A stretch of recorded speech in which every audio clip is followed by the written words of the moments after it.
Hello and welcome to Channel 2S. I'm your host, Second Soundwave. And, it's been a while. Over the last few days, I've been working on something special for the holiday season. Hopefully you'll be seeing it pretty soon. But while I'm working on that, I can't just neglect Gunpla news, so let's get caught back up to speed. There's been a lot of hype around the PG Axia lately, seeing as it got released at the start of the month. Both the Lightning version and the standard version were released on December 1st, and it looks pretty cool from all the reviews I've seen so far. Following up on the release of the Axia, we have some more concrete info about the Axia repair part. This Bondi kit is coming out in March, and I've included several pictures of it for your viewing pleasure that you can see scrolling down the screen right now. We've also seen the box art for Blue Destiny Unit 2, the other major release this month, although it's hard to be as major as a perfect grade. And on the subject of box art, we also have some for the real grade Banshee Norn. This set of images also confirms that, like with the Unicorn Gundam, there will be a first production run exclusive Unicorn mode version of the kit's box art. On the Re-100 side of things, we had a magazine scan of the gun cannon detector that showed us a brand new weapon that's going to be included for use with the Master Grade Nemo. It's a very large, very cool cannon inspired by the Gundam Unicorn anime. Regarding Gundam Build Fighters Battlelog Episode 5, there's actually quite a bit to talk about. We got a whole bunch of official images of the Build Strike Galaxy Cosmos. Showing off how the backpack works, it looks like it's this kind of starfish looking thing that splits up into a bunch of pieces. The back part comes off into a flying thingy.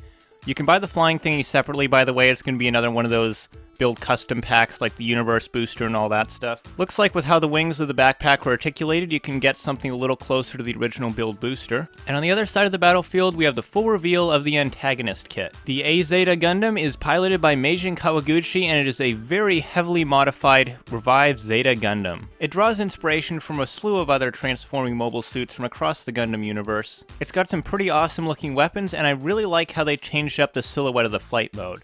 There's a lot done here to make this look as little like the Zeta Gundam as humanly possible. And even though I do prefer the normal Zeta Gundam, I can appreciate the effort that went into this. Also have fun getting one because it's an Amazon.jp exclusive. Bondi has found yet another way to screw over their international fans. And of course, the episode itself came out. It was pretty cool. Taking a turn into the dark alley of Bondi, we have official images for the Turn Red Astray. We also have confirmed release info for it as well, which I don't think we had before, so that's good to know if you're interested in picking up this kit. There's a whole bunch of images of it here to look at. I've already voiced my thoughts on this, so I'm really not going to go into it anymore, but suffice to say, this isn't a kit that I'm planning on getting myself. As we walk further into Bondi Alley, we can see the Arion and Fleet set, which has a similar set of images.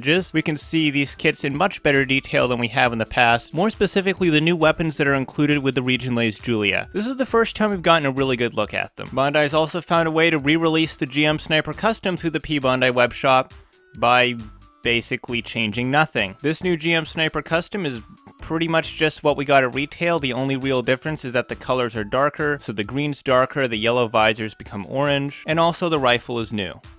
That's about it, though. We do also have some new images of the Shin Matsunaga Zaku 2, the real grade that everyone's salty about because this thing, in many people's eyes, shouldn't have been Bondi. And while I have no personal interest in picking up this kit, I do kind of agree with them. That was a bit of a dick move on Bandai's part. But hey, here's something that you would have normally expected to be Bondi that isn't Bondi.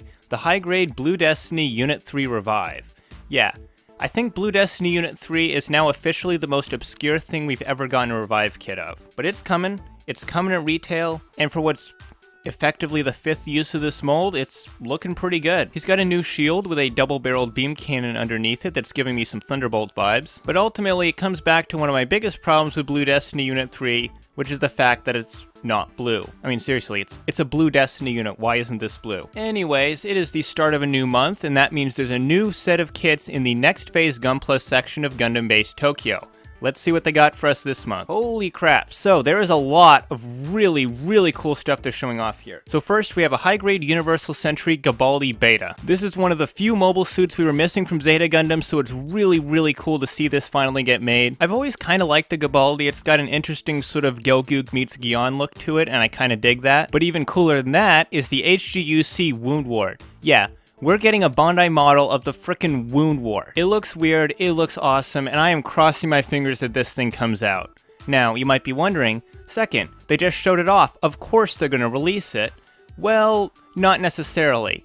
You see, The thing about the Next Phase Gunpla exhibits is not everything they're showing here is something they fully intend on making. And that text above the green stripe on both these kits' name tags, that text says something that's roughly along the lines of concept only or display only, something like that. Basically, these are kits they aren't 100% sure they're going to make, but they're putting them up on display anyways to gauge interest. So basically, the best thing you can do is if you want to see these two kits come out, just freak the fuck out over them and hope Bondi hears. Now, fortunately, this next thing we're talking about is definitely coming out, and this is something that has me really excited for a lot of different reasons. First of all, boom, look at this picture right here. Look at that silhouette. Tell me what you see. I see a Vig Nagina. That is 100% Vig Nagina, Re-100 Vig Nagina confirmed. Of course, this being a Re-100 Vig Nagina is awesome enough on its own. It's a cool mobile suit that deserves a lot more love, as does pretty much everything from F91, really. There's some awesome mobile suit designs in there, and they don't get enough love. But more importantly than the kit itself, look at that release date, spring 2018. We're getting the gun cannon detector in February. That is the closest I believe we've ever had two Re-100 kits to each other. If they keep ramping up Re-100 production like this, I won't even care about all the P-Bondi crap. I just want more Re-100s. If we can get like 7 a year, I'm set for life. That's all it takes to keep me happy. Just keep pumping out the Re-100s, Bondi. We have another announcement of one of those little magazine kits, this time for the heavy rifle of the Gundam FSD. Now this is interesting right here because this basically confirms the release of that Gundam FSD, and since that was also one of those display only or concept kits that they had shown off last month and next phase, that does mean that we might have a bright future ahead for the Woundwart and the Galbaldy, so, you know, maybe they are going to make them. I hope they make them. That would be pretty cool. But anyways, back to the Gundam FSD, this is basically just a super huge cannon for him. This weapon's going to be coming with the June issue of Gundam Ace, and that gives us a pretty good idea of when the Gundam FSD is going to be coming out. And just to wrap up the episode, we have a trio of upcoming Gundam base exclusives. First up, Real Grade Wing Zero Custom clear color version. The name pretty much says it all. Like many of the other 1/144th scale Gundam base exclusives before it, you do get a 1/144th scale Gundam base stamp plate that comes included with the kit. We're also getting the Bear Guy San tricolor version, which is basically just in the classic Gundam colors. Once again, it comes with that same Gundam base stand plate, and it comes with either new stickers or an entire new faceplate to give it a winky face. And finally, here is a petite guy in Gundam base Tokyo colors. Well, that's a pretty lame note to end on, but that is going to do it for tonight. So, thank you for watching Gunpla News. As always, I'm your host, Second Soundwave. If you're new here, be sure to leave a like on this video and subscribe to the channel. You know what? Even if you're not new here, leave a like on the video anyways, just because. You know, you liked it, right? Anyways, as always, I'm Second Soundwave, this is Channel 2S, and I'll see you next time. Take care, guys.